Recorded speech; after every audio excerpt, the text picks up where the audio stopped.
অরিজিৎ সিংকে ভগবান কেন বলা হয়? বাকি সেলিব্রিটিদের ব্যবহারগুলো দেখুন, আপনি নিজেই বুঝতে পারবেন।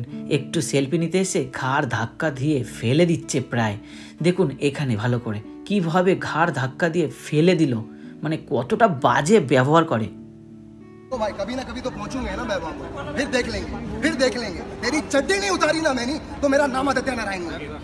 হ্যাঁ, ইনি আমাদের অরিজিৎ সিং, যাকে নিয়ে আমরা সবসময় গর্ব করি, যাকে আমরা ভগবানের স্থান দিয়েছি। ঠিক বলেছি তো? কোনো অহংকার আছে মানুষটার মধ্যে?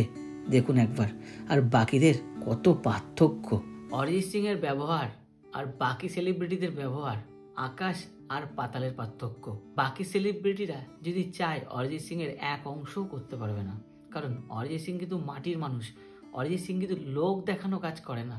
লোক দেখানোর হলে একদিন, দুদিন, 1 বছর, 2 বছর। যবে থেকে আমরা অরিজিৎ সিং স্যারকে চিনি তবে থেকেই কিন্তু তিনি মাটিরই মানুষ, মাটিতেই পা রেখে চলেন। বাকি সেলিব্রিটিরা জাস্ট একটু উঠলেই নিজেদেরকে কিভাবে বলে বোঝানো যাবে না, গরু কুকুর ছাগলের মতো ব্যবহার করে। देख लेंगे तेरी चड्डी नहीं उतारी ना मैंने तो मेरा नाम आदित्य नारायण है। ভক্তদের জন্যই কিন্তু তারা আজ এই জায়গায়, কিন্তু সব ভুলে যায় এনারা। আর যদি একটু সেলফি তুলতে আসে তাহলে গরু কুকুর ছাগলের মতো ব্যবহার করে। কিন্তু অরিজিৎ সিং মানুষকে জড়িয়ে ধরে, মানুষের সাথে সেলফি তোলে এবং বোঝায়। বাকিদের সাথে অরিজিৎ সিং এর এখানেই পার্থক্য। অরিজিৎ সিংকে ভগবান এমনি এমনি বলি না, বলার পেছনে অনেকগুলোই কারণ আছে। সেই কারণ নিয়ে একদিন সে আলোচনা করা যাবে।